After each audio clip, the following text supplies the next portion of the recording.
Plagiarism is a serious academic problem. It is defined as the unauthorized use or close imitation of the language and thoughts of another author and the representation of them as one's own original work. Plagiarism includes, but is not limited to, the following: presenting the works or the opinions of someone else as your own without proper acknowledgement, having a parent or another person write an essay or do a project which is then submitted as your own work, finding an essay online and turning it in as your own, copying and pasting something from a website and passing it off as your own work, or failing to use proper documentation and a bibliography. For example, you are given an assignment to write an essay about Abraham Lincoln. You find several websites to get information from, and one sentence you found says, "Lincoln led the United States through its Civil War, its bloodiest war and perhaps its greatest moral, constitutional, and political crisis." First, here are a couple bad examples of what not to do. Just don't copy and paste that sentence directly into your essay without citing your sources. If you use the exact same sentence as somebody else without giving them credit, then that is plagiarism. Okay, so what about this? Change a word here and another word here, maybe one here, and one more here. There. Now that's not the exact same sentence, right? So you're good.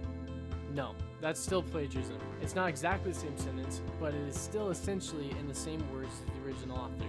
So it is still considered plagiarism. So what can you do to avoid plagiarism? Here's a couple examples of what you can do. If you find a quote that is exactly what you want to say and is exactly the way you want to say it, you can use it. You just have to make sure that you give the original author credit for that quote. You can do that in a few different ways, just as long as you are making it clear that you are quoting somebody else and not claiming their words as your own. Just make sure you are using quote marks and recording the name of the sources so you can properly cite it. However, these kinds of quotes should only make up 5 to 10% of your essay. Don't overuse them. Another way you can do it is by saying it in your own words. So take your original quote, make sure you understand what it is about, and then explain what the quote is saying in your own words. For example, Lincoln was a great leader who led the U.S. through the Civil War, which is considered one of the most significant events in U.S. history due to its many casualties. This is called paraphrasing. Some ways you can make sure that you are paraphrasing instead of plagiarizing is by reading the text until you have a full understanding of its meaning, and then covering it up or putting it aside and writing down what the text said from memory. Compare what you wrote down to the original and make sure you got all of the main ideas. Another helpful way to remember how to paraphrase comes from mindsandbloom.com. Just remember para, P-A-R-A.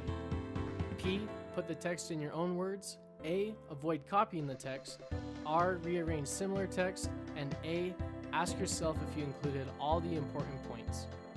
In general, here's a helpful hint. When in doubt, you should cite the source.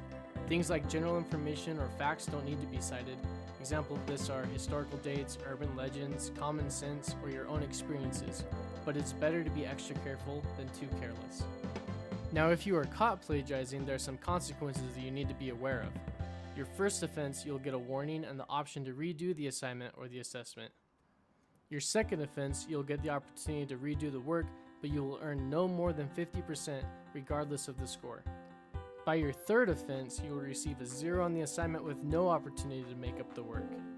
And if you have 4 offenses, the consequences are expulsion or suspension from the course with an F listed on your transcript. Also, turning in an identical essay to another student is a form of plagiarism and will be handled the same way. However, both students, those who copied the essay and those who allowed the essay to be copied, will both receive the same consequences. It's important to do your own work and to give credit to those you are citing. If you remember these things and apply them to your schoolwork, you will learn much more and everyone will be much happier.